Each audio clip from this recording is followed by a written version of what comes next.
गौरव, वो मुझे ना 2000 रुपये चाहिए थे। क्यों, क्या हुआ? वो मुझे कुछ काम है इसीलिए दे दो ना।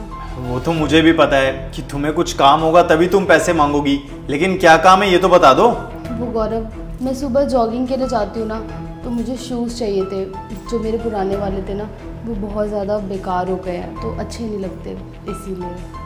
वो तो ठीक है, लेकिन 2000 के शूज़, वो भी जॉगिंग के लिए, बहुत महंगे हैं।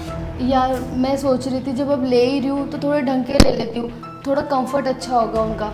बार बार पैसे लगाने पड़ते हैं, इसलिए 2000 के लिए आती हूँ। तुम्हारे भी खर्चे ही हैं यार।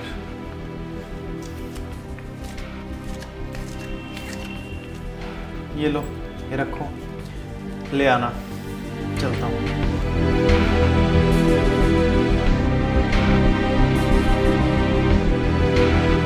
क्या हुआ भाई, तू परेशान क्यों हो रहा है? अच्छा चल ठीक है, मैं कुछ करती हूँ। चल मैं करती हूँ। अरे आ गए आप, कैसा रहा आपका दिन? जैसा हमेशा होता है। तुम बताओ, किससे बात कर रही थी? वो मैं भाई से बात कर रही थी। क्या कह रहा था वो? यार तुम्हें तो पता ही है ना कि उसकी कोचिंग की फ़ीस 10,000 रुपये जाती है, और बस वो उसी को लेके परेशान था। गौरव, ऐसा नहीं हो सकता, हम उसकी मदद नहीं कर सकते? यार अगर उसे मदद की ज़रूरत है तो उसे तुम्हारे पापा से नहीं बोलना चाहिए? तुम्हें तो पता ही है ना कि पापा रिटायरमेंट के बाद घर पे ही हैं, और जो भी आता है थोड़ा बहुत उनकी पेंशन से वो घर चल जाता है। तो उसकी कोचिंग की फ़ीस के लिए वो परेशान हो रहा था। देख लो ना अगर हम कर सकते हैं तो। वो पापा को परेशान नहीं करना चाहता, बस इसलिए उसने मुझे बोला। अच्छा, तो वो पापा को परेशान नहीं करना चाहता, लेकिन अपने जीजा को परेशान करना चाहता है। देखो निहारिका, वो इतने सालों से कोचिंग ले रहा है और उसकी अभी तक जॉब भी नहीं लगी है, और उसे पैसे देना is a waste of money. बाकी तुम समझदार हो।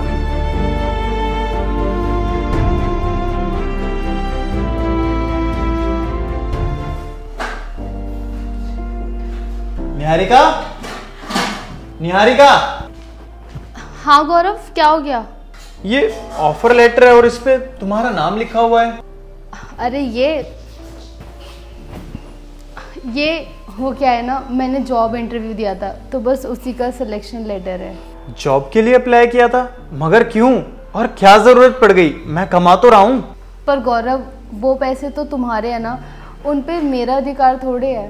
अरे निहारिका, ये तुम कैसी बात कर रही हो? तुम मेरी वाइफ हो और मेरी हर चीज पर तुम्हारा अधिकार है। तुम क्या बात कर रही हो? जहाँ अधिकार होता है ना गौरव, वहाँ पूछने की ज़रूरत नहीं होती।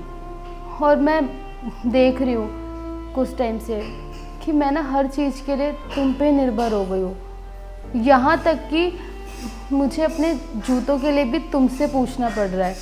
मैं ये नहीं कह रही कि तुम कुछ नहीं करते, तुम इस घर के लिए, मेरे लिए बहुत कुछ करते हो, पर फिर भी मुझे यही ठीक लगा। तो निहारिका, अगर तुमने पूछ भी लिया तो कौन सा तुम छोटी हो गई यार? गौरव, छोटी नहीं हो जाऊंगी, पर मैं बस ये चाहती हूँ कि जब भी मेरे भाई को या फिर मेरे मम्मी पापा को मेरी मदद की ज़रूरत पड़े, तो बिना कुछ सोचे समझे, बिना तुम्हारे आगे हाथ फैलाए, मैं उनकी मदद कर पाऊँ। और ऐसा तो नहीं है ना कि लड़की की शादी होने के बाद वो अपने पेरेंट्स की हेल्प नहीं कर सकती। मैं मानती हूँ कि सारा बर्डन तुम पर आ जाता है, पर मैं भी क्या करूँ? मैं और किससे बोल सकती हूँ? मुझे पता है कि तुम बहुत करते हो, पर अगर मेरे पेरेंट्स को मेरी ज़रूरत है तो मैं क्या करूँ? मुझे तो उनकी मदद करनी पड़ेगी ना। और ऐसा तो नहीं है ना कि शादी के बाद अगर मैं यहाँ आ गई हूँ तो मेरा उनसे कोई रिश्ता ही नहीं है, मैं उनकी किसी भी प्रॉब्लम में उनका साथ नहीं दे सकती। तो बस मैंने इसीलिए डिसाइड किया कि अगर मुझे उनकी हेल्प करनी है तो मुझे जॉब करनी पड़ेगी, जिससे कि मैं किसी पे निर्भर ना हो सकूं। कभी मेरे पेरेंट्स को, कभी मेरे भाई बहनों को मेरी ज़रूरत पड़े तो मुझे तुम्हारे आगे हाथ ना फैलाने पड़े। बस मैं यही चाहती हूँ कि मैं अपने बलबूते पर अपने घर वालों के लिए इतना कर लूँ कि मुझे किसी की ज़रूरत ना पड़े।